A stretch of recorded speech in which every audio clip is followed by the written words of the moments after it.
এই বাড়িটা আছে তোমরা দেখতে পাচ্ছ, এখানে এখানে কিন্তু দুর্গা পুজো নাকি প্রতি বছর একবার করে হয়। নমস্কার ঠাকুমা, আমি সাগর বিশ্বাস।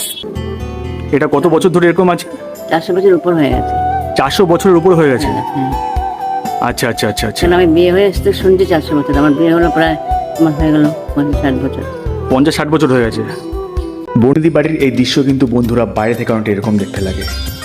400 বছর পুরানো বনিদি বাড়ির এই ইটগুলো যেন আজও কথা বলে, আজও মনে করিয়ে দেয় যে একসময় কতই না এই বাড়িতে গান বাজনা লেগেই থাকতো, কিন্তু আজ যেন এটা একটা পরিত্যক্ত বাড়িতে পরিণত হয়েছে।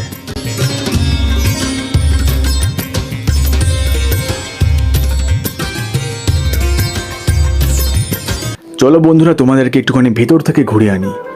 এইটা হচ্ছে বনিদি বাড়ির সেই পুজো মণ্ডপ, যেখানে কিন্তু আজও বছরে একবার কিন্তু দুর্গাপুজো হয়। এই হচ্ছে বনিদি বাড়ির পুজো মণ্ডপ। আর চারিদিকে তোমরা দেখতে পাচ্ছ, এখানে কিন্তু চারিদিকে কিছু কিছু বাড়ি আছে। হয়তো এই ঠাকুমার সাথে যেটা কথা বলে জানতে পারলাম, এটা হচ্ছে ওনার শ্বশুর বাড়ি। আর এই চারিদিকে কিন্তু মোটামুটি কিছুটা জঙ্গলে ঘেরা আর কিছুটা ভগ্নাবশেষ অবস্থায় পড়ে আছে এই কিছু কিছু জমিদার বাড়ির ইট। চলো বন্ধুরা, তোমাদেরকে একটুখানি সিঁড়ি থেকে ওপরে নিয়ে যাই। এটা হচ্ছে এই সেই মণ্ডপ যেখানে কিন্তু জমিদার বাড়িতে একসময় খুব জাঁকজমকভাবে পুজো দেওয়া হতো। তবে এখনও কিন্তু চলে এই পুজোর রীতি। এখনও মোটামুটি বছরে একবার করে কিন্তু এখানে এই দুর্গাপুজো এখন অবধি হয়।